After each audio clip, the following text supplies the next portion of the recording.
মসজিদে, মাদ্রাসায়, ধর্মসভায় কচিকাঁচা যত চিৎকার করুক, যত অশালীন আচরণ করুক, ওদের কখনো সরিয়ে দিতে নেই। এখন থেকে যদি ওরা আশা অভ্যাস করে, তাহলে এই অভ্যাসটা কিন্তু আর কখনো ওরা ত্যাগ করতে পারবে না। আর ওই চিৎকার করবে, হড়বে, এই জন্য যদি মসজিদে উঠতে না দেন, তাও যেদিন বসবে সেদিন আর নিজের ইচ্ছায় উঠতে হবে না। অভ্যাস এক সাংঘাতিক গুরুত্বপূর্ণ বিষয়। মসজিদে, যে মসজিদে জুমার দিন কচি কাচার একটু হুড়োহুড়ি না করে, ও মসজিদে একটা মসজিদের জাত, সাদা পার্টি অফিস। মসজিদে মুসল্লিরা নামাজ পড়বে, আর এরা বুড়ো গাড়া মাথার উপর দিয়ে ডিঙিয়ে লাফ মেরে ও ছুট করে দিকতে ঘুরিয়ে সের পাশা চিমটি কেটে আবার শেষ দেওয়া যাবে, তাইলে তো সেইটা ভালো মসজিদ। যে মসজিদে বাচ্চা নেই, যে মসজিদে কচিদের হুড়োহুড়ি হয় না, যে মসজিদে কচি গাজাদের চিৎকার চেঁচামেচি হয় না, ও মসজিদ মসজিদের জাত না, ওটা পার্টি অফিস না। আমার কথা আপনি মিলিয়ে নেবেন। শিশু যদি মসজিদে আসা বন্ধ হয়, তাহলে পরবর্তী প্রজন্মই কিন্তু মসজিদে আসা আপনি আটকে দিলেন। ওই শরীফুলি রাব্বু বাড়ি আছে, ওর আব্বার তো বলি যে একটা দু কাঠা জমি কিনে দিন মক্কায়, ওই দিকে পড়ে থাকে, বছরে কবার করছে ওমরা যাচ্ছে তার ঠিক নেই। যারা মক্কা মদিনায় যায়, ওদের একটু বসে গল্প শুনবেন। মসজিদে নাবাবিতে একটু বেশি দেখি এরকম বাচ্চারা বাপের হাত ধরে নামাজ পড়তে আসে, একদম গুঁড়ো গুঁড়ো, 3 বছর, 3.5, 4, 5, 6। এবারে নামাজে নিয়ত করে দাঁড়িয়ে এদার হাত ধরে পাশে চিমটি কাটলে, ও আবার ঘুরিয়ে এসে ও চিমটি কেটে আবার ঘুরিয়ে গিয়ে ওর বাপের ওই পাশে গিয়ে দাঁড়ালে, ও আবার ওদিকে চিমটি কাটলে, ও তাড়া করলো, সামনে যারা সেজদায় গেছে মাথা ডিঙ্গে লাফ মেরে দৌড়। কিন্তু হিম্মত নেই কোনো একজন মান্দা, কোনো একজন মানুষ শিশুদেরকে কেউ ধমক দেবে না, কেউ কখনো কখনো লাফ মেরে যদি ঠিক বেড়ে না পায়, তা দেখা গেল মুসল্লির পিঠির উপরে পা দিয়ে ডুবিয়ে গেল, পা দিয়ে লাফ মেরে ডিঙিয়ে গেল। আমাদের এখানে যদি এরকম করি না, সালাম ফিরগিয়ে বেলা এই কারবে জম্মেটা, আমাদের যা মুসল্লি সালাম ফিরগিয়েই ধরবে। হ্যাঁ, বুঝতে পারি।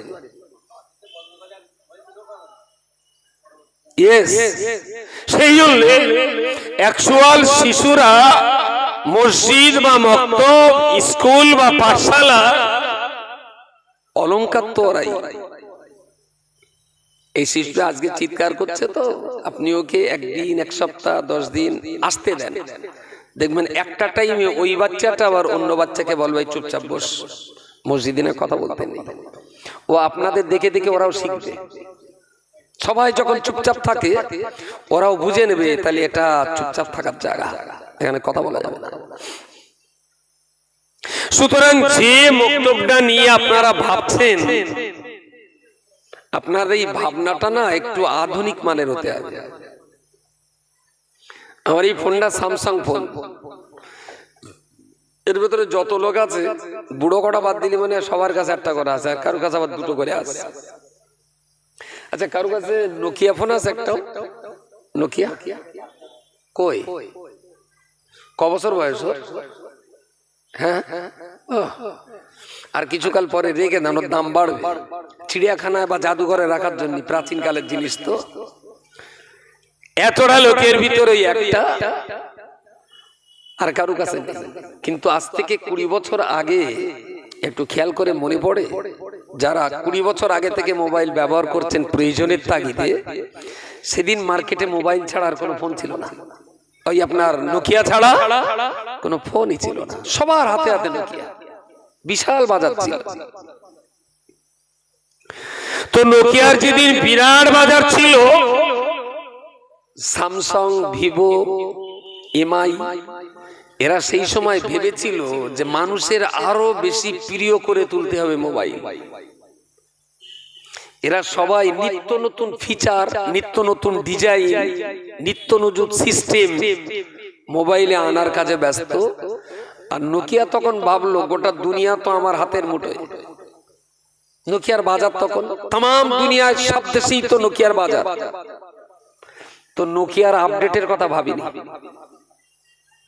একদম 5 থেকে 6 বছরের ভিতরে নোকিয়ার বাজার মার্কেট থেকে আউট হতে হতে ওই একটার দাগ রেখে দিয়েছে মানে ওর খারাপ হয়নি, তো খারাপ হইলে আর মিস্ত্রিও দেখাবে না। মিনা খালাকনাকুম। মাত্র 20 বছরের ভিতরে যদি বিশ্বের বাজারের এক নামি দামি কোম্পানি নোকিয়া আপডেট না হওয়ার কারণে, তার মানে যুগের সঙ্গে তাল মিলিয়ে নিজেকে তুলে ধরতে না পারার কারণে বিশ্বর বুক থেকে যদি নোকিয়া মুছে যায়, আমি বলছি আমাদের বাচ্চাদের শিক্ষা ব্যবস্থাটাকেও আপডেট করতে হয়। শিক্ষা ব্যবস্থাটাও আপডেট করতে হবে। এই ঝিকঝাক লাইট তো আপনি মেরেছেন, এই লাইটটা সাদে না মেরে এই লাইটটা যদি প্লেন একটা জায়গায় মেরে দেওয়া হতো, লাইটটা মেরে দিলেন, খাওয়ার সময় পড়তে হয়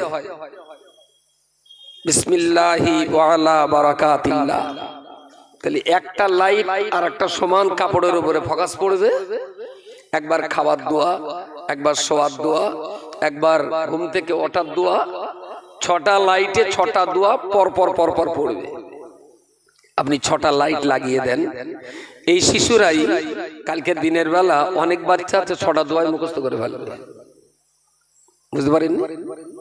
যে বাচ্চাটা বই পড়ে পড়তে চায় না, সেই বাচ্চাটাই কিন্তু লাইটিং ক্যাপাসিটিতে দোয়াগুলো মুখস্থ করে ফেলবে। That is update. যে আমি ইসলামটাকে ঘুরিয়ে ফিরিয়ে ইসলাম পরিবর্তন করে আধুনিক করব না, তো লাইট তো আজকের দিনে দিতেই হবে। তা সেই লাইটের ভিতর দিয়ে যদি ইসলামের দুটো কথা আমার বাচ্চাদের খাওয়াতে পারি, বুঝতে পারেন? আমি আজকে বলছি এটা হবে, তবে হয়তো 5 বছর সময় নেবে। That is modernism. যুগের সঙ্গে তাল মিলিয়ে যদি আপনি চলতে না পারেন, আপনি কিন্তু পৃথিবীতে টিকতে পারবেন না। মনে পড়ে আপনার ছোট বয়সে কোনো বিয়ে শাদিতে এরকম সরু সরু পাতলা চট বিছিয়ে দেবে, আর সেই চটে খাওয়ার জন্য বসতে হবে। কলার পাতা দেবে, 2টো পাতা এদিক চারটে এদিক চারটা দিয়ে এরকম দিয়ে দেবে, 2 ধারে বাউন্ডারি থাকবে, আর ওতে ভাত দেবে আর লম্বা ডাল দেবে। সেই ডাল ধরে রাখার জন্য সামনের পাতা এরকম দুমড়ি আবার এরকম করে রেখে দিতে হবে, তাই না ডাল আবার বন্য হয়ে অন্যের খেতে চলে যাবে। ওইভাবে ডাল দিলে, গোশ দিলে, আলু দিলে, সেই সেই এবার তেঁতুলির চাটনি গ্লাসখানি দিলে ঢেলে সেই মাল নিয়ে ঢোক মেরে খাতিকে খানিটা গালাসিতে পড়লো আবার জামায়। আচ্ছা, আজকের দিনে কারুর বেতে যদি ওরকম চটে যদি কলা পাতা দিয়ে দেয়, খাবে কেউ? গালাগালি দিতে ফকিরও খাবে না। আজকের দিনে যা ফকির ওরাও খাবে না। আমার তো ভালো মনে পড়ে, চটে বসে কি আমার বয়সে 50, তা ধরুন 35 বছর আগেও আমরা চটে বসে খেয়েছি। তার মানে আমার 15-16 বছর, তখনও চটে বসে শাদি খেতে হয়েছে। আর এখন চট তো দূরের কথা, চেয়ার টেবিল না দিয়ে এরম চট দিলেও বসবে না। আর তখন সেরকম সে পাতলা পাতলা পাটের চট, ওতে বসলি না আবার পাশায় আবার ধুলো সাপ লেগে যায় জামা কাপড়ে। আজকে সে চটার এখন টেবিল, তার উপরে আবার একটা কাপড়, তার উপরে টেবিলে খাবার আগেই একটা ছোট্ট মেনু কার্ড, যে কি কি আসবে দেখে লাও, যার যেটা পছন্দ আছে সেটা জম টানা টানবে। তাহলে এটা যুগ। মাত্র 30 বছরে যদি খাবার সিস্টেমে এত পাইতে যায়, আমাদের ইসলাম শিক্ষার ব্যবস্থাটা কি পরিবর্তন হয়েছে গত 30 বছরে আমরা একটু বলে বোঝান। 30 বছর আগেও যে ধর্মসভা, আজও সেই একই ধর্মসভা। 30 বছর আগেও বাচ্চাটা বুকে ইয়াসাল্লাহর কোরআন নিয়ে মুক্তবে যাওয়া, আজও বাচ্চাটা বুকে ইয়াসাল্লাহর কোরআন নিয়ে মুক্তবে যাওয়া। সিস্টেমের পরিবর্তন কিছু হয়েছে। খাবার স্টাইল পাল্টেছে, বিয়ের স্টাইল পাল্টে গেছে, জামা কাপড়ের স্টাইল পাল্টে গেছে, ঘর বাড়ির স্টাইল পাল্টে গেছে। কিন্তু মুসলমানের ধর্মের স্টাইল 30 বছর আগেও ভদ্রলোক দোয়া কুনুত জানতো না, আজও দোয়া কুনুত জানে না, কিন্তু নামাজটা পড়ে যাচ্ছে, নামাজ পড়ে যাচ্ছে। 30 বছরের আগের নামাজও হয়নি, আজকে যে নামাজ পড়ছে এই নামাজগুলো হবে না, বেকার, কিন্তু পড়িয়ে যাচ্ছে। আপনি বলুন পৃথিবীতে 30 বছর আগে যা ছিল আজও তাই আছে। একটা জিনিস দেখেন, রাস্তাঘাট, পানি খাবার স্টাইল, গাড়ি চাপার স্টাইল, তারপরে অন্যান্য স্কুল কলেজের স্টাইল, তারপরে বিভিন্ন মসজিদের মাদ্রাসার বিল্ডিং এর স্টাইল প্রচুর পাল্টে গেছে। কিন্তু মক্তবের এই বাচ্চাদের পড়ার দশা 30 বছর আগেও যা ছিল আজও সেই দশা। মক্তবে পড়বে 10 টাকা করে মাসে দেওয়া হবে, 36 মাস মাখি। হুজুর যদি মাইনে বারবার চায়, ওর আব্বু বলে দেবে ও করছি, ও মাস্টারের কাছে যেও না, শুধু পয়সা চায়, পড়া শেষ। আমরা কি ইচ্ছা করলে সিস্টেমেটিক্যাল লিগ্যাল ওয়েতে শঙ্করপুরীর মতো একটা ছোট্ট গ্রামকে টোটাল শিক্ষার আওতায় আনতে পারতাম না? খুবই পারতাম। কত পরিবারের বাস আমার এই গ্রামে, শঙ্করপুর।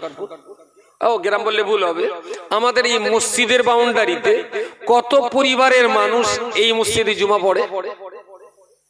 মোটামুটি 100। বাকি আরো গ্রামের অন্যান্য দিকে অন্যান্য মসজিদ আছে। আমাদের সেন্টার হলো মসজিদকে সেন্টার বানিয়ে আমাদের কাজ।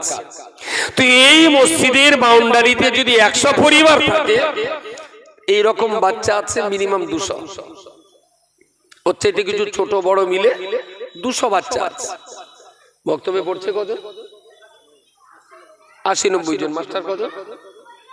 মাস্টার একজন, কটার থেকে কটা পর্যন্ত?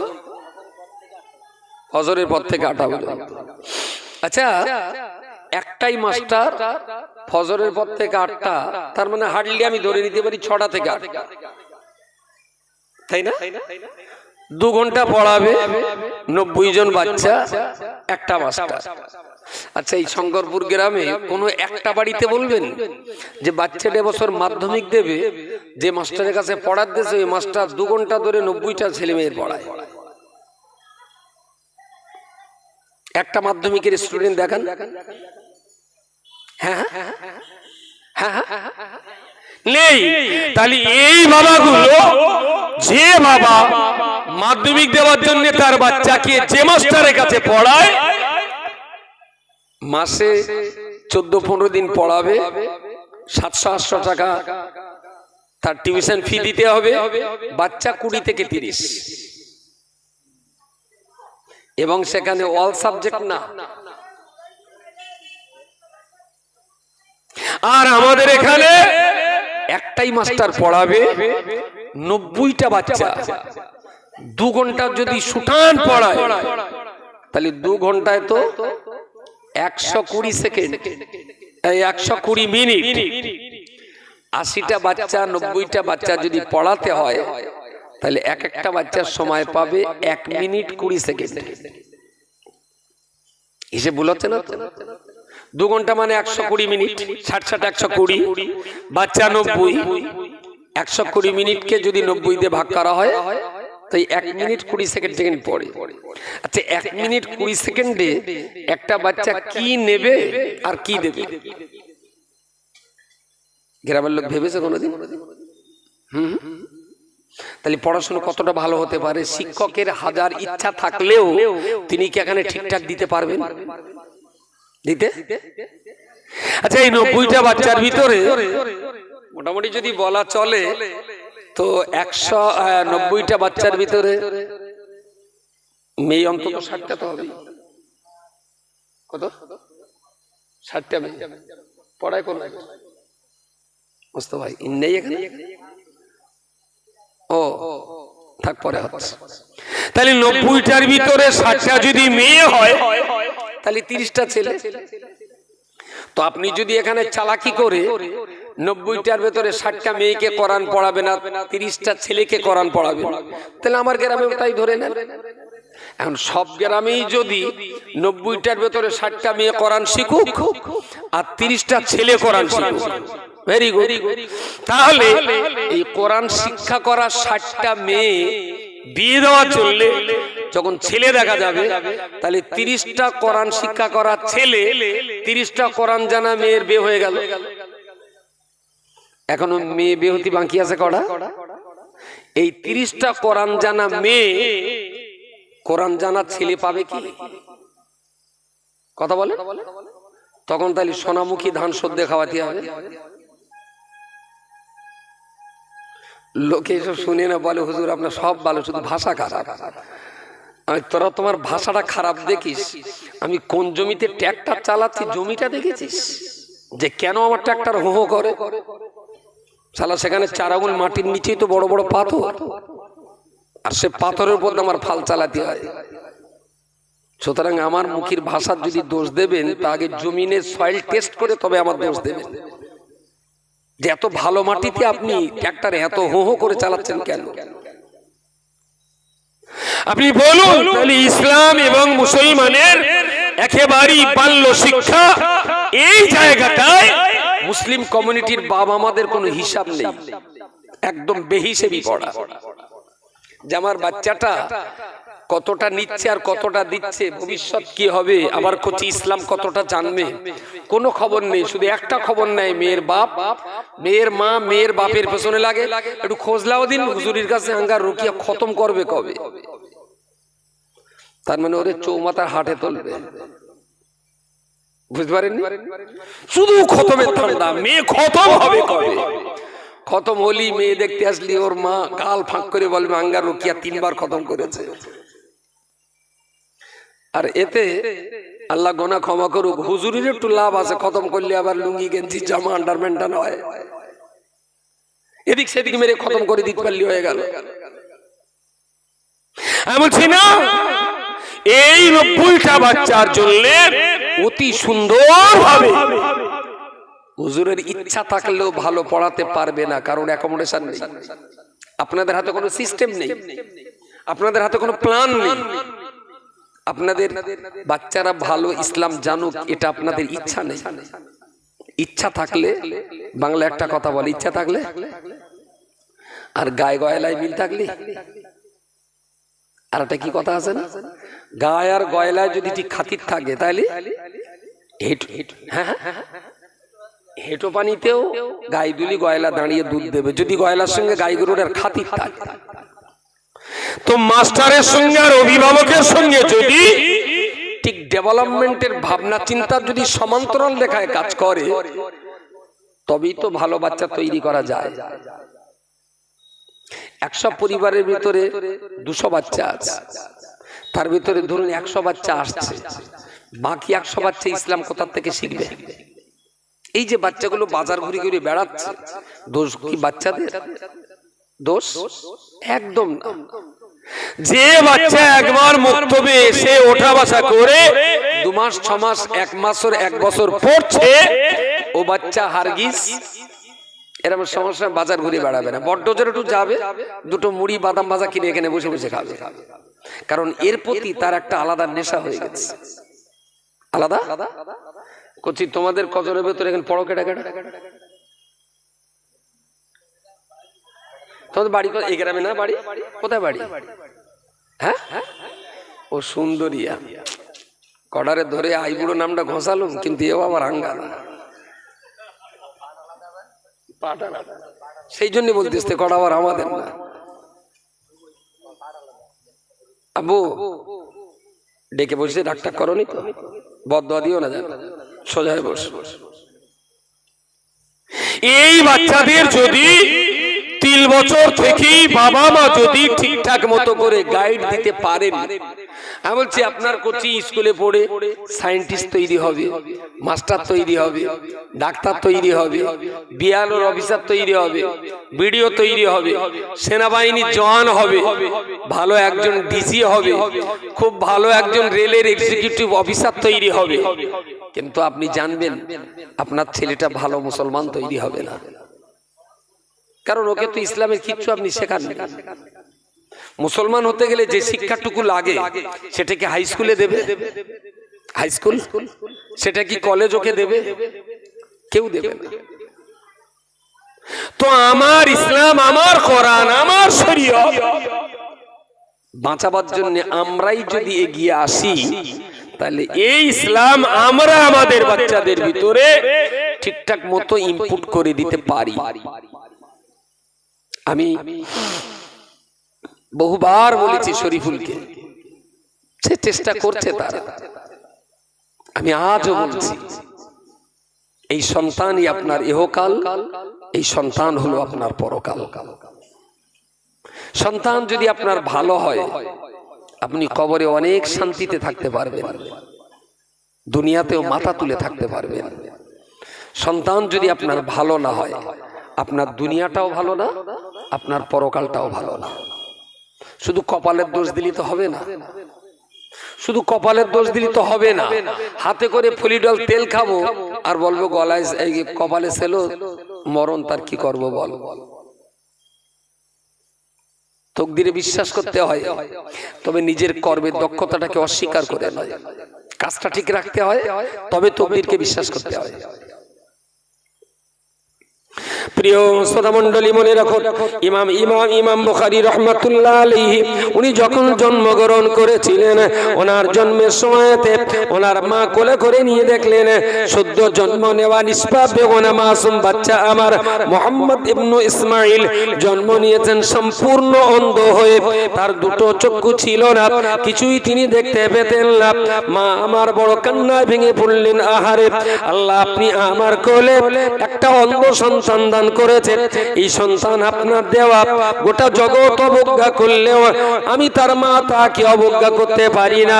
রব্বুল আলামিন আল্লাহ, আপনি ইচ্ছা করলে আমার সন্তানের দৃষ্টিকে ফিরিয়ে দিতে পারেন, তবে আপনার কাছে আমি মান্যত করছি, আমি মুহাম্মদ ইবনে ইসমাইলের আম্মা আমি নামাজের পাটিতে বসে মান্যত করছি, আল্লাহ আমার সন্তানের দৃষ্টি শক্তি যদি আপনি ফিরিয়ে দেন, আমার সন্তানকে আমি এমন রাস্তায় লেখাপড়া শেখাবো, এমন পথে মানুষ করব, পৃথিবীর দিন ও ইমানের ব্যাপারে যত মানুষের অন্তর চক্ষু অন্ধ হয়ে রয়েছে, আমার ছেলেটা পরিণত বয়সে সেই সমস্ত অন্ধ মানুষের চোখের অপারেশন করে দেবে।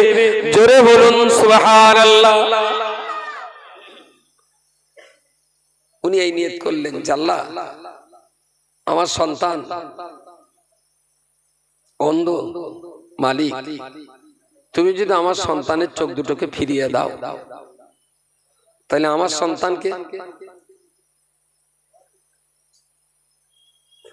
সন্তানকে আমি এমন পথে লালন পালন করব যে জ্ঞান চক্ষু যাদের অন্ধ রয়েছে, আমার ছেলে সেই সমস্ত লোকের চোখ অপারেশন করে তাদের জ্ঞানের দৃষ্টি ফিরিয়ে দেবে। সুবহানাল্লাহ বলেন। তাহলে ইমাম বুখারী আম্মু সন্তানের জন্য চামড়ার চোখ দুটো ফিরিয়ে দিতে বললে, যে আল্লাহ তুমি যদি এইটা দাও, আমি তাহলে আমার কচিকে দিয়ে অন্যের জ্ঞান চক্ষু যাদের অন্ধ আছে, আমার কচি তাদের জ্ঞানের চোখ দুটো খুলে দেবে। এটা মান্যত। আমাদের দেশে মান্যত কি হয়, আল্লাহ সে যে বোমার হয়ে হয়ে মরে যায়, এবার যদি একটা টিকে যায়, তা গোরাচাঁদ বাবার দরগায় গোড়া পাঁটা দেবো, জোড়া পাঁটা দিচ্ছে। বুড়ো বুড়ি দেখলো ইঞ্জিন ভ্যানের মাথায় বসে পাখাটি এটা সেটা আছে, একটা ছাগলের বাচ্চাও আছে, নাচ বউটাও আছে, নিয়ে যাচ্ছে গোরাচাঁদ পীরের দরগায়। এ কি মুসলমানের মতন কাজ? হালি পড়ে আবার দেখতে পাচ্ছি শালা বোরকা পরে খোঁজ বাড়ি যাচ্ছে, বোরকা পরে, তার মানে সুন্নত তরিকায় চুল্লু খাচ্ছে তরিকাটা সুন্নত, বসে বসে খাচ্ছে। আর গোপটা মশো করে রেখেই মদটা খাচ্ছেন, গোপের পানি হারাম, আবার সুন্নতের খেলা হয়ে যাবে। মাঝে মাঝে মনে হয় যে ওখানে ধরে একটু সরলে টলে করি, যেসব মেয়ে লোক বোরকা পরে যাচ্ছে আর এসতেছে, বোরকা বেশি দিন আর পৃথিবীতে থাকবে না। ঘোষবাড়িতে আমার খবর আছে, বাইরের থেকে বোরকা পরে ভেতরে যায়, যে ওর ভেতরে যে দেহ ব্যবসা হয়। আবার এই দেহ ব্যবসাটা যে করছে নামি দামি ঘরের মেয়ে, দেখলে তার বাণিজ্য চলে যাবে, তখন ব্যবসা বাণিজ্য করে রোজগার করে আবার বোরকাটা মুড়ি দিয়ে বাইরে দিব্যি বাড়ি চলে যাচ্ছে, লোকে মনে করে অমুকের মেয়ে সুবি সাহেব। বুঝতে পারেননি? বোরকা পরে যে ধরনের অশালীন কাজ চলছে, তাতে আগামী দিন খুব বেশি দিন আর বোরকা দেশে থাকবে না। খুব হার্ডলি লিখে রাখুন 10 বছর, তারপরে সরকার আইন করে বোরকা তুলে দেবে। অ্যাকচুয়াল যারা আদর্শের জন্য বোরকা পরে তারা তাদের জায়গায় নিঃসন্দেহে ভালো জায়গায় আছে, কিন্তু সমাজের কিছু স্বার্থপর, কিছু অসামাজিক কার্যকলাপকারী, কিছু দুষ্কৃতিকারী তারা বোরকাটাকে নিজেদের স্বার্থে ব্যবহার করছে। পুলিশ আসামি ধরতে নাকানি চমানি খাচ্ছে, মুখ তো ঢাকা, পুলিশ আসামিটা ধরবে কিভাবে? বোরকা বন্ধ হবে, খুব যদি আউমাও করেন তাহলে বলে বোরকা আপনি পরুন, তবে মুখটা খুলে রেখে যেতে হবে। মোড়ে মোড়ে যে সিসি ক্যামেরা আছে, কেডা কোথায় যাচ্ছে দুর্ঘটনা ঘটলে সিসি ক্যামেরায় যেন বুঝে নিতে পারি যেটা কেডা। ঘোষবাড়িতেও বোরকা পরে দে, বল তুমি ওতে যাওয়া আসা হচ্ছে। রাস্তার ধারে বসে চুল্লু খেলি পুলিশ তাড়া দেবে, কিন্তু ঘোষবাড়ির ভিতরে গিয়ে ব্র্যান্ডি হুইস্কি খাওয়া কোনো অসুবিধা নেই। তার মানে বাইরে গেলে হারাম, ভেতরে গিয়ে গেলে সুন্নত। তার মানে কি ধরনের মাল আদান প্রদান হয় তাহলে? আমার কথা বলা যায়নি। আর ঘোষবাড়ি যা যাচ্ছে বিকেল বেলাটালে মাঝে মাঝে চোখে পড়ে, তো আমার চোখে যা পড়ে তাতে তো 90% মুসলিম বললে খুব একটা ভুল হবে না। হ্যাঁ, 90% চেহারা ছবি দেখলে খানিকটা আন্দাজ করা যায়। হিন্দু বাড়ির বৌমাদের তো কপালে সিঁদুর, হাতে শাখা, এগুলো দেখলে বোঝাই যায় যে এরা হিন্দু ঘরের মা। কিন্তু বোরকা মুড়িতে যারা যাচ্ছে সেটাও কি বলতে হবে হিন্দু ঘরের মা? তাছাড়াও উভয় সম্প্রদায়ের একটা বডি ল্যাঙ্গুয়েজ আছে, চলন চলন চালন ধরন ধারণে মোটামুটি 98% ঠিক করা যাবে এটা কোন ঘরের সন্তান। 90% মুসলমান ওখানে যাচ্ছে ফুর্তি করতে, আমারই ওখানে বিরাট কিছু দেখার কিছু নেই, কিন্তু ইবলিশ শয়তানের কিছু মনের খোরাক আছে ওখানে। অসভ্য ছেলে মেয়েরা সেখানে যায় সেই নষ্ট চরিত্রের প্রতিফলন ঘটাতে। অসম্ভব কিছু না, আমি হয়তো এখানে এসে অস করছি বা অস শুনছি, আমার মেয়েটাও হয়তো আজকে বিকেল বেলা গেল, সেটাও একেবারে উড়িয়ে দেওয়া যাবে না। প্রিয় শ্রোতা মণ্ডলী, মনে রাখুন যে কথা বলতে বলতে এত দূর পর্যন্ত চলে এলাম। ইমাম বুখারীর আম্মা জান ওনার সন্তান অন্ধ হওয়ার কারণে উনি আল্লাহর কাছে মান্নত করলেন, আল্লাহ আমার সন্তানের চোখটা যদি আপনি ফিরিয়ে দেন তাহলে আমার সন্তান দেশের হাজার হাজার অশিক্ষিত মূর্খ অজ্ঞ অন্ধ ব্যক্তিদের জ্ঞানের চোখকে ফিরিয়ে দেবে। অনেক দিন ঘটে গেল, মা আমার প্রতিদিন নামাজ পড়ে আল্লাহর কাছে একই মান্নত করে দোয়া করেন। একদিন গভীর রাত্রে বেলাতে ইমাম বুখারীর আম্মা জান তিনি ঘুমিয়ে স্বপ্ন যোগে দেখছেন একজন আল্লাহওয়ালা বান্দা ওনার সামনে এসে হাজির হয়ে গেলেন। তিনি সালাম করলেন, ইমাম বুখারীর আম্মা সালামের জবাব দিলেন। ইমাম বুখারীর আম্মা ওই আগন্তুক ব্যক্তিকে জিজ্ঞেস করে বললেন, ও আল্লাহর বান্দা, কে আপনি? আমার ঘরের ভিতরে প্রবেশ করেছেন।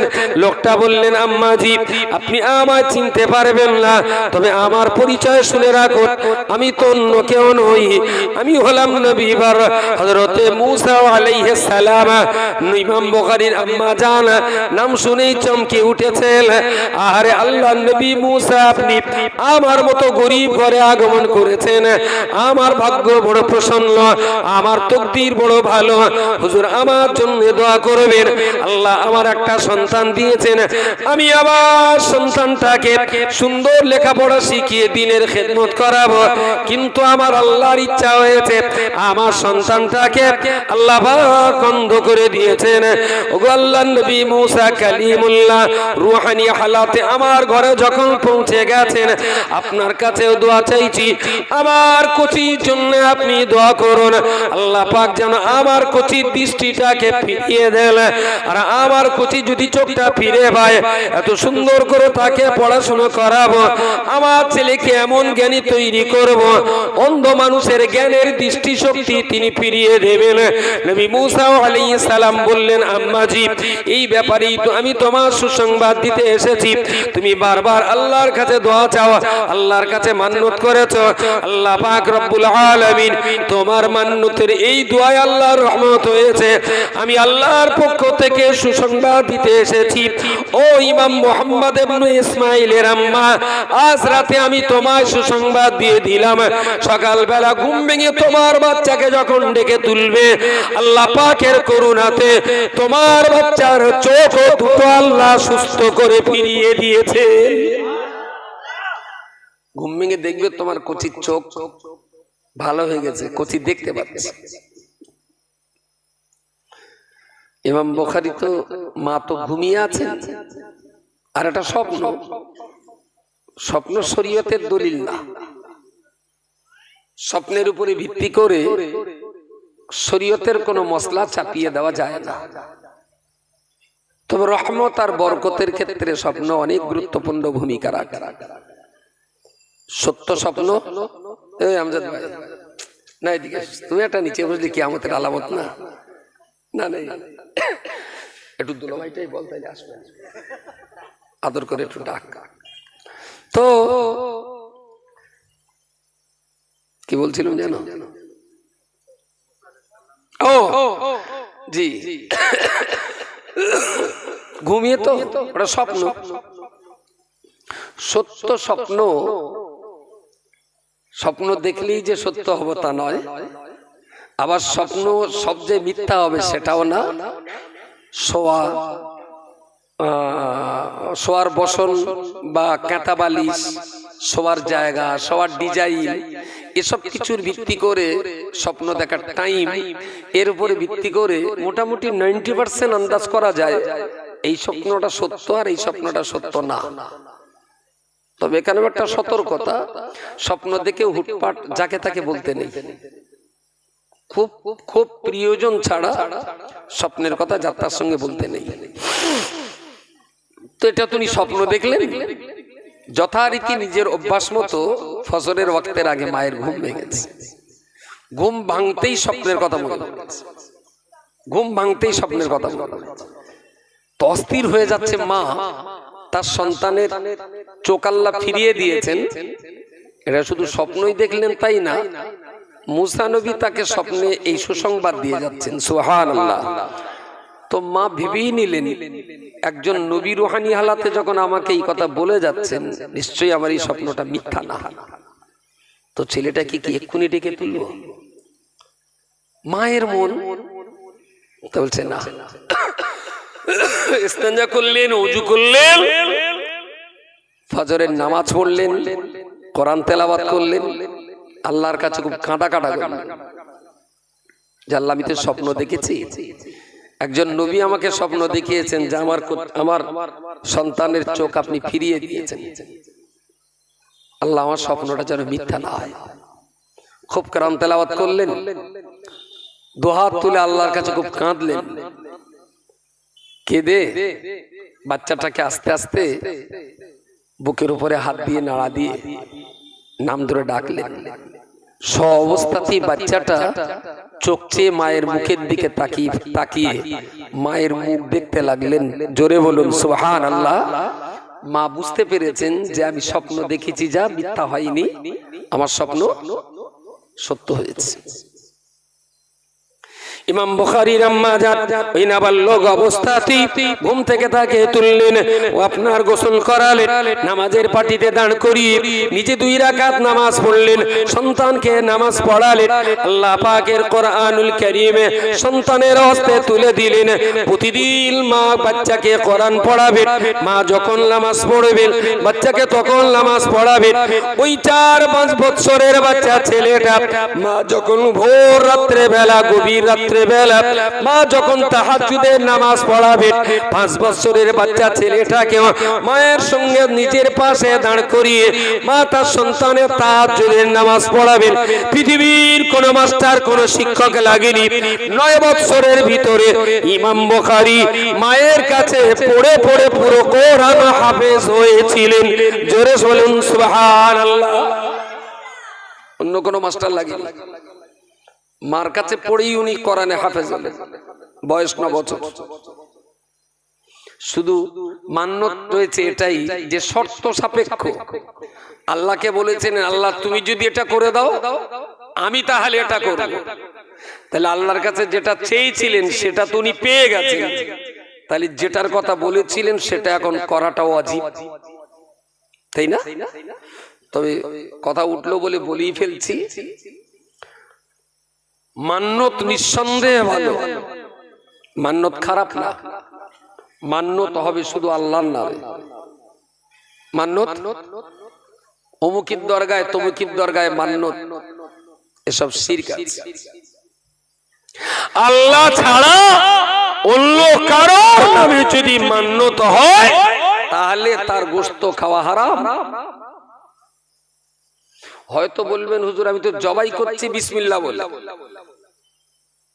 গোরাচাঁদ পীরের নামে মান্যত করেছিল যে আল্লাহ আমার এটা পুরো হলে আমি পীরের দরগায় এইটা দেবো।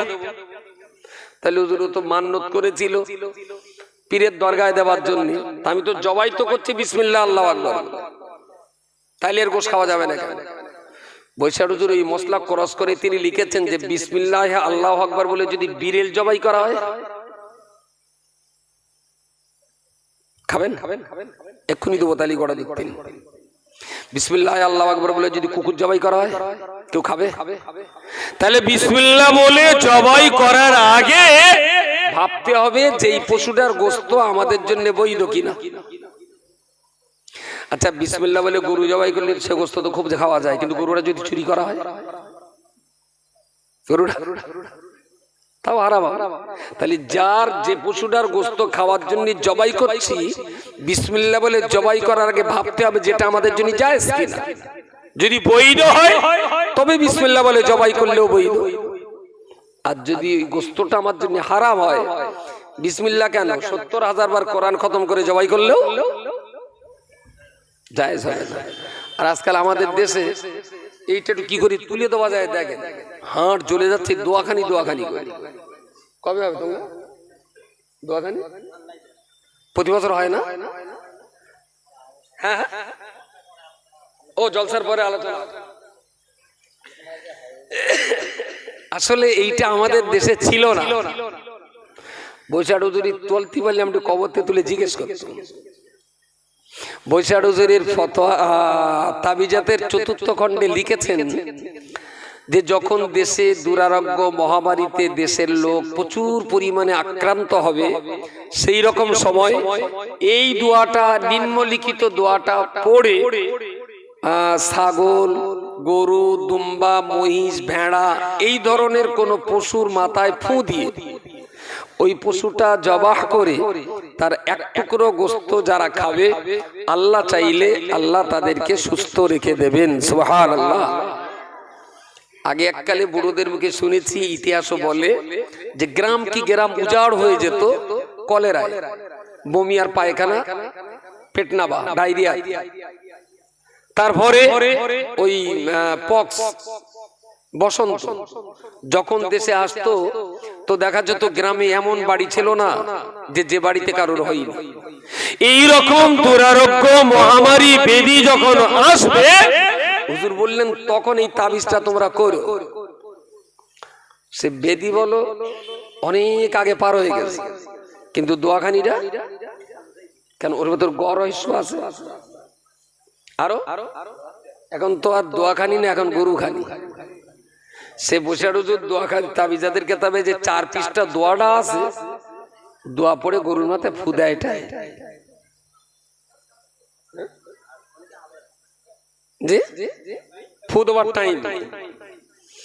তারপরে ফু দেবে কি একটা কসাই, তার বললো কসাই আমাদের এই রাম গরুর 4 কুইন্টাল গোশত দিতে হয়, বলো কত নেবা? কসাই বললো আমার 190 টাকা দাম দিতে হবে। কসাই তার মতন কুককে 190 কিলো দে, বাকি জোস্তা যা থাকলো সে আবার তার কসাই এখানে বিক্রি করলো। এ ঠিক দোয়াখানি না, মাশাআল্লাহ জাযাকাল্লাহ, খাওয়া খানি। তুমুল খাচ্ছে, হদ্দ গেলা গিলতেছে, শালা খাচ্ছেও গরু, হচ্ছেও গরু। গরুটা কম খেয়ে যদি দুধটা একটু বেশি খেত তা বলতাম যে ব্রেনটা একটু খুলতো। কি পরিমাণ যে গরু খাচ্ছে, জীবনে একটা দিন একটু খুঁজে দেখাবেন আমি একটু সেই কসাইয়ের পা ধরে চুমু খাবো। অনেক লোকে জিজ্ঞেস করেছি ওই গ্রামে গ্রামে গোশত বিক্রি করে, তবে জিজ্ঞেস নামিও ভাই তাদের বেচতে বেচতে হয়তো 1 কেজি বেশি হয়ে গেল, তা কুকুরির দেশও কোনোদিন, তাই তো ভাই এ মাল কোনোদিন বেশি হয় না, বুঝতে পারেননি? বলছি কোনোদিন বেশি হয়। শেষমেশ তাহলে 1-1.5 কেজি যখন থাকে, হয়তো 150 টাকা বিক্রি করি 200 টাকা, ওর বললাম তা তুই 40 টাকা কম দে। বলে জীবনে গোস্ত বেশি কোনোদিন কুকুরি দেইনি আমি। আর আপনাদের কোনো কসাই যদি বলে আমার একটু বলবেন, আমি তার পায়ে একটু নমস্কার করবো যে একটা ভালো কসাই পেয়েছি, যে গোস্ত বেশি হলে তা কুকুরি দিল। জীবনী লক্ষণ নেই। আরে আমরা পারবো না বলবো তবে তো কুকুর লাইনই দাঁড়াবে, কিন্তু আমরা কোনোদিন পারবো না বলেছি? এই দোয়াখানিটা যে যত্ন সহকারে হচ্ছে, যে যত্ন নিয়ে দোয়াখানিটা হয়, বসিরহাট হুজুর তার কেরাত শিক্ষার ভিতরে লিখেছে, কোরআন শুদ্ধ করে না পড়িলে নামাজ আদায় হয় না। ওয়ারাত্তিলিল কোরআনা তারতিলা, কোরআনকে কোরআনের মতো করেই পড়তে হবে। শালা মুসলমানের মাথায় বসিরহাট হুজুরের গরু ফতোয়াটা ঢুকেছে খুব, কিন্তু মুসলমানের মাথায় বসিরহাট হুজুরের কেরাত শিক্ষার এই ফতোয়াটা ঢুকে। গরুর যেটা দোয়াখানি করে খেতে হবে ওটাও বসিরহাট হুজুরের কিতাবে আছে, আর কোরআন শুদ্ধ করে পড়তে হবে এটাও বসিরহাট হুজুরের কিতাবে আছে, কিন্তু বাঙালির চোখে এইটা পড়েনি, গরুটা পড়েছে। আচ্ছা, এসব কি পাগল না শ্যাম পাগল? সব বোঝে, ভীষণ বোঝে। আল্লাহর রাস্তায় বলছি, এই যে দোয়াখানি, এতে এক্ষুনি আর কোনো স্বভাব নেই। হ্যাঁ, দেশে যদি কোনো মহামারী দুরারোগ্য ব্যাধি টেধি আসে, আপনি নিশ্চয়ই তাবিজ করুন, কোনো দুঃখ নেই তো। কিন্তু হুজুর কি লিখেছেন যে প্রতি বছর একবার করে গরু খাওয়া এরকম নিয়েতে? বলেন 100 পরিবার গরু ক কুইন্টাল লাগে? পরিবার তো 100, গরু লাগে কত? মোটামুটি কুইন্টাল? 4 কুইন্টাল। এই মহল্লায়, অন্য মহল্লায় তো ওখানে আবার কত পরিবার? 70-80 ঘর মানুষ হবে, 4 কুইন্টাল মাল পড়বে। তার মানে পার পরিবার অন্তত 5 কিলো করে নোনা গোনা। এখানে মোটামুটি 100 পরিবার মানে ওরকম 3 কুইন্টাল না 2 কুইন্টাল? কমসে কম 4 কুইন্টাল। তার মানে এ যা টানাটানি দেখতে পাচ্ছি, এড়ে গরুর যে দুটো বাদ দেওয়ার, ও দুটো ভাত না দিয়ে ভালো হয়। দৌড়ির সঙ্গে দে আরো 500 গ্রাম বাড়ু, আর 500 গ্রাম বাড়া মানি আবার 200 টাকা। হেই, তোর হেসতিস কেন? কি বুঝিস তোরা? 270 টাকা। আজকের দিনে দোয়াখানি না করলে গোনা হবে। কেউ যদি বলে আমি এখান থেকে বইকার মতো নাগাস্টান দেবো, একটা লোক বলুক যে দোয়া না খানি না করলে গোনা হবে, এখান থেকে বইকার অন্তত কত 20-22 কিলোমিটার হবে, তাতে আমার নাক থাকার যাক আপনার দেখতে হবে। কিন্তু যে দোয়াখানিটা না করলে কোনো পাপের সম্ভাবনাই নেই, সেই দোয়াখানিটা বিরাট যত্ন সহকারে হয়। কিন্তু যে কোরআনটা না শিখলে ছেলে মুসলমান হতেই পারে না, আর জান্নাতে যাওয়ার যোগ্যতা হাসিল করতেই পারে না। দোয়াখানি যত যত্ন সহকারে হয়, কোরআন তেলাওয়াতের দিকে বাবা মা সেই যত্ন কেলা। 4 কুইন্টাল গরু মানে মিনিমাম 80,000 হবে না? মিনিমাম 80। তাহলে একে দিনে 80,000 টাকার গরু খেয়ে ফেলল। কিসের নাম করে? রোগের নাম। যদি রোগ হয় তার জন্য। আচ্ছা, যদি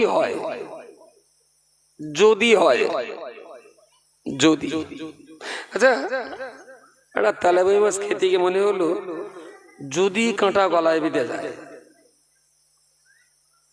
তা মনে করলাম না বসিরহাট এলে যাবেনি। বসিরহাটে গিয়ে যদি না বেরোয় তাহলে কলকাতা এলে যাবেনি। কলকাতায় যেতে যেতে বেলেঘাটার ফাঁকা মাঠে যদি টায়ার পাংচার হয়ে যায়, তেলাপিয়া মাছ খাওয়ার কোনো লাইন আছে?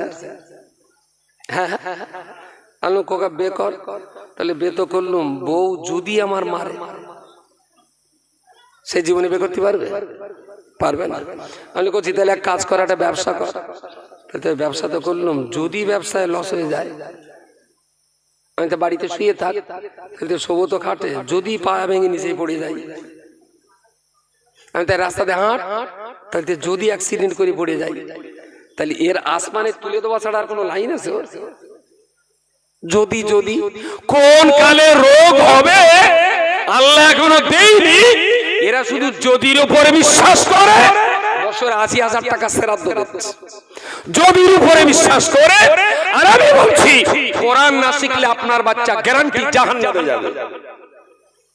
কোন বললাম মুন্সি হাজী গাজী মাওলানা মুফতি থাকে আমার সঙ্গে মুখ করতে বলে, ওটা বললেন যদি রোগ হয় তার জন্য আগাম প্রোডাকশন গরু, এড়ে গরু ৪টে। আমি বলছি যদি না কোরআন না শেখালে আপনার কোচি গ্যারান্টি জাহান্নামে যাবে। তার জন্য বছরে ক হাজার টাকা বাজেট আছে বলেন? বলেন ইতিকাফ করা ছাড়া কোনো আল্লাহর রাস্তে আপনার টাকা দিয়ে আপনি গরু কেন হাতি কিনে খান, আমার কোনো দুঃখ নেই। মুফতি যদি ফতোয়া দেয় হাতির গোস্ত যায় খেয়েই ফেলেন, গন্ডা ছেড়ে দিলে আপনি সেটাও খেয়ে ফেলেন, আপনার বাপের টাকা দিয়ে আপনি খাবেন। কিন্তু আমি শুধু বলছি এইটাই লজ্জা স্বরূপ অপমান আমার এইটাই যে যেটা করলে ইসলামের কোনো কল্যাণ নেই সেগুলো বিরাট যত্নে সযত্নে পালন হচ্ছে, আর যে কাজটা করা একান্তই ফরজে আইন সে কাজের প্রতি আমাদের কোনো যত্ন নেই, কোনো ভ্রুক্ষেপ নেই।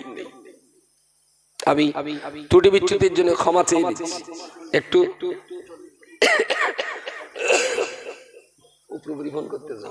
একটু ব্যস্ততার জন্যই আমার টাইম ছিল আর একটু রাতে, কিন্তু নানান যন্ত্রণায় একটা দাউতাজ লেখাই হয়নি। ফোন করে বলেছে সে ডায়েরিতে লেখা হয়নি, সকাল থেকে ওইরাম জ্বালাচ্ছে। সেই জন্য শরীফুল এবার বললুম আসলে একটু ছোট লোক না তো, উল্টো পাল্টা করলে তুলে আষাঢ় মারাও যাবে, পাপে ছোট ছোট। তাই বলি শরীফুল তুই একটুখানি যেভাবে মেনেলে, ও একটুখানি আগিয়ে দিলে, পরে ডাক্তার ঠেলে দে, তারপরে ডাক্তার ঠেলে দে, মোটামুটি মেকআপ হয়নি কোনো রকম করে। পরের বক্তা আছেন, আপনারা বক্তব্য শুনুন। আর আমি দুটো জিনিস আপনাদের বলছি, বক্তব্যটাকে লক্ষ্য রাখুন। একটু সিস্টেমে বিরাট টাকা লাগে, শুধু গ্রামের গোড়াকুড়ি ছেলে আমার দেবেন, ২০-২৫টা ছেলে দেবেন, আমি বাচ্চাগুলোর মাথায় ঢুকিয়ে দেবো কিভাবে একটা গ্রাম চালাতে হয়, ওদের মাথায় ঢুকিয়ে দেবো, ওরাই চালিয়ে নেবে। আপনারা যারা বয়স্ক প্রবীণ মানুষ আছেন ওদের পিছনে শুধু থেকে একটু দেখবেন। তবে ২০০ পরিবারের ১০০ পরিবার নিয়ে এই বক্তব্য মানে মিনিমাম ৩টে টিচার জরুরি, একটা টিচার জরুরি না। এবং আমাদের যে সিস্টেম ৩ থেকে ৬ বছরের বাচ্চাদের একটা টিম, ৭ থেকে ১০ বছরের বাচ্চাদের আর একটা স্কুল, গ্রামের মা চাচিদের জন্য আর একটা স্কুল, ১১ থেকে ১৮ বছরের ছেলে মেয়ে তার মানে 5 থেকে উচ্চ মাধ্যমিক এদের জন্য আর একটা স্কুল, মাগরিব থেকে এসা বুড়ো মানুষের জন্য একটা স্কুল, এসার পর থেকে রাত 10টা যুবক ছেলেদের জন্য আর একটা স্কুল। আমাদের ৬টা স্কুলে ৬ রকম বয়সের শিশু থেকে বৃদ্ধ সবারই পড়াশোনার সিস্টেম। এখানে মিনিমাম ইমাম সাহেবকে তো সকাল থেকে রাত 10টা, আমাদের যে সমস্ত মডেলের ইমাম সাহেবরা সকাল থেকে রাত 10টা পর্যন্ত বিভিন্ন ক্ষেত্রে ক্লাস করেন, আমরা কখনো কখনো তাকে 7 থেকে 8,000 টাকা স্যালারি দেই। মসজিদের ইমাম মুয়াজ্জিন মুসল্লিরা মিলে ইমাম সাহেবকে একটা 5-6 হাজার দেয়, আবার ওদিকে সরকারি একটা ছোট্ট অনুদান আছে 3,000 টাকা। তো এদিকে যদি 8-9 হাজার হয়, আর আমরা আবার মডেলে পড়াবার জন্য যদি 7,000 টাকা দিলাম, তো 15-16 হাজার টাকা যদি একজন ইমামের স্যালারি হয়, আলহামদুলিল্লাহ, তাহলে আলুসানা আর ডাল দিয়ে মোটামুটি মাসটা কি খুব ভালো কাটবে। আমাদের ইমাম যদি রকেট চেপে বেড়ায় আমাদের তো আনন্দ হওয়ার কথা। বলেন, আমাদের ইমাম যদি আরো সুন্দরভাবে চলে, ইমাম তো ইমাম, আমাদেরই তো আনন্দ হবে। কিন্তু সমাজে কিছু কিছু লোক আছে, ইমাম যদি একটু ফাঁট দিয়ে বেড়ায় না, তার আবার কল দিয়ে টান পড়ে করে ইমামতি। কেরাম চুলকুনি দেখে যাওয়ার, তাহলে ইমামতি করে মানে কি তোর বাড়ির ফকির হয়ে বাঁচতে চাস? তুই কি ভাবিস যে ইমাম মানে সবসময় তোর কাছে নাও নাও করে যাবে? ইমামের যত সম্মান বাড়বে, আমি বিশ্বাস করি গ্রামের মুসল্লিদের সম্মান তত বৃদ্ধি পাবে। ইমাম সুন্দরভাবে চলুক না, আর যদি মনে করেন না ইমাম সবসময় টানাটানির ভেতরে থাকুক, সেও হতে পারে, আলহামদুলিল্লাহ। আসরের নামাজের নিয়ত করে আল্লাহু আকবার, আলহামদুলিল্লাহি রাব্বিল আলামিন, বাড়িতে দেখে এলুম কচিরের পায়খানা হচ্ছিল, আর রহমানির রহিম মালিক ইয়াউমিদ্দিন, ডাক্তারখানায় লিগেছ কি না লিগেছে, ইয়াকা না'বুদু ওয়া ইয়াকা নাস্তাইন, কি যে হচ্ছে এতক্ষণ, গায়রিল মাগদুবি আলাইহিম। নামাজও এরকম গোল্লায়, ও নামাজে মন দাঁড়াবে কি করে? তার বেতন দিচ্ছেন তো 3000 4000, তা আবার 32 মাস বাকি। আর আমি অনেক ইমামের বলেছি, যার এক্ষুনি 6000-এর নিচে বেতন আই বলি পৌষ মাসে একদম উজু করবি না, বিনা উজুতেই বা ফরজ পড়ে গেছে, আর তোর নামাজটা তুই পরে গিয়ে আলাদা করে পড়ে দিবি, বাকি ওরা জবাব দেবে। যদি বলে ধরা পড়িস যদি, তাহলে বলবি 3000 টাকা আবার উজু, 3000 টাকা যা দিস তুই যথেষ্ট, 3000 টাকা জ্যৈষ্ঠ মাসের উজু বা পৌষ মাসের উজু না। ধর্ম নেন একটা ইয়ার কি হচ্ছে, কথাই বলি আমরা জি ইমাম মানে নেতা, কিন্তু আচরণটা করি ভিখারির মতো। এটা যেমন অন্যায়, তেমন আমি বলছি এটাও ইমাম সাহেবদের অন্যায়। ইমাম শুধু মসজিদের মেম্বারের হলে হবে না, গ্রামের কেউ যদি হসপিটালাইজড হয়, ইমাম জোহরের নামাজ পড়ে ঘোষণা করে দিলেন, আমাদের গ্রামের রহমতুল্লাহ চাচা হসপিটালে রয়েছেন, আসরের নামাজ আমি থাকবো না, আমি একটু হসপিটালে ওনাকে দেখতে যাব। ইমাম সাহেব কি দেখতে পারে না? কথা বলেন, কথা বলেন। সে তো আমার মুসল্লি, সে তো আমার গ্রামের মানুষ। তাহলে এই গ্রামের হওয়া মরা, উত্থান পতন, হাসি কান্না যাই হোক না কেন, প্রত্যেকটা বিন্দুর সঙ্গে ইমামের রক্তের সম্পর্ক থাকবে। কার শরীর খারাপ সেটা মাথায় নিতে হবে, কার মেয়েটা মাধ্যমিকে ভালো নাম্বার পেয়েছে কোথায় ভর্তি হবে সে চিন্তাটা ইমাম সাহেবকে করতে হবে, একটা রুগী কি করে ব্যাঙ্গালোরে যাবে সে চিন্তাটা ইমাম সাহেবের মাথায় নিতে হবে।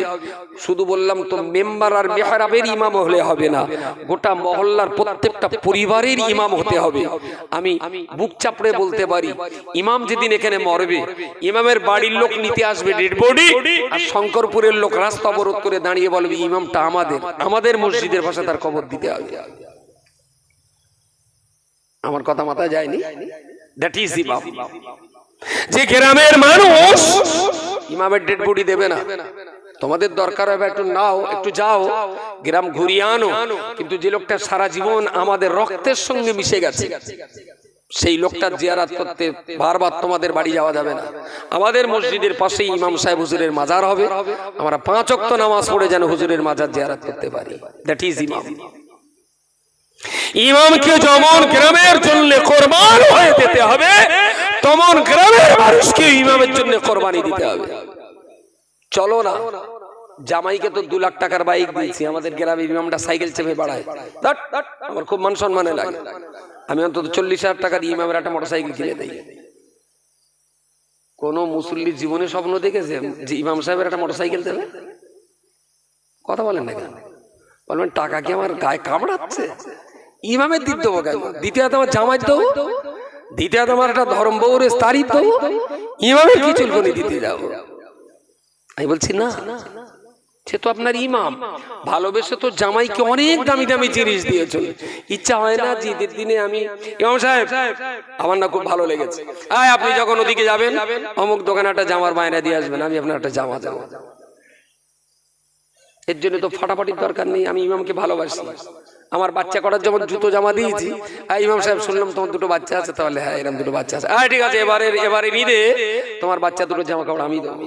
আমার তো 3টে বাচ্চা, ধরিয়ে নিলাম 3 আর 2 5টা বাচ্চা, যাও।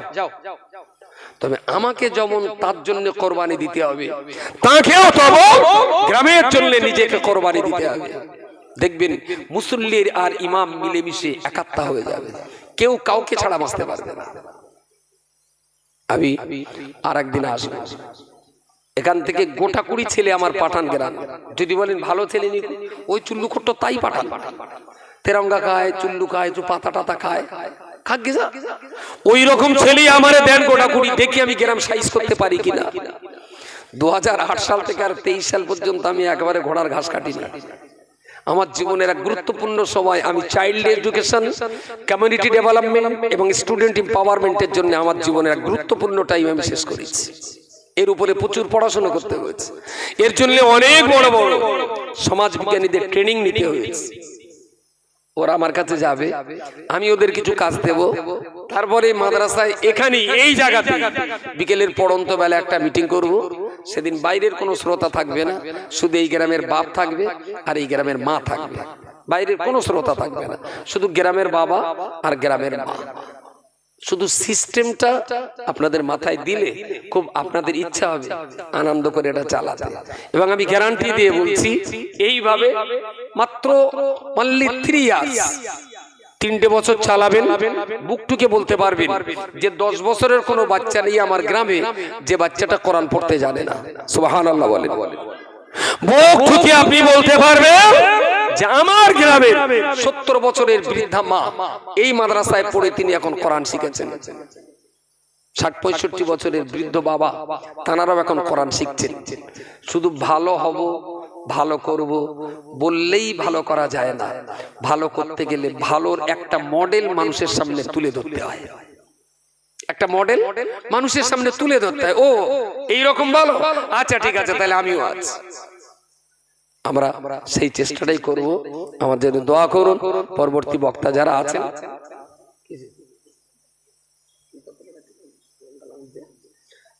আমি একটু বিদায় দিচ্ছি। পরবর্তী বক্তা আছেন, রজব আলী সাহেব আসবেন, তাদের বক্তব্য আপনাদের শুনতে হবে। আর আমি কবে আসবো আপনারা 20টা 30টা বাচ্চা পাঠাবেন, আমি ওদের জন্য 2 ঘন্টা সময় দিয়ে ওদের দিয়ে আমি বলে দেবো যে আমি কবে আসবো। একদিন আসবো, ভাবটাল তো ভালো দেখতে পাচ্ছি না। হ্যাঁ, দোয়াখানির দিন হোক। ও তো গরু যে আমার চাপা দেবে, শেষটায় অক্সিজেন ক্রাইসিস হবে। এই বাড়ির 100 পরিবার যদি 1 পিস করে দেয় তাতেই তো আমি শেষ। দোয়াখানিটা আপনাদের উপর দিয়ে যাক, কোরআন খানিটা আমি দেখবো কি করতে পারি। যেদিন আসবো বলে দেবো। দয়া করে সেদিন যেন বাড়ির কোনো পুরুষ মানুষ অন্য কোথাও যাবেন, একটু কষ্ট হলেও 2 ঘন্টা সময় দেবেন। শুধু আমি বসবো গ্রামের বাপ আর মা নিয়ে, দেখবেন গ্রাম পাল্টে দেওয়া কত সহজ। মাওলানা এসছেন, তার বক্তৃতা আপনাদের শুনতে হবে। আসসালামু আলাইকুম ওয়া রাহমাতুল্লাহ।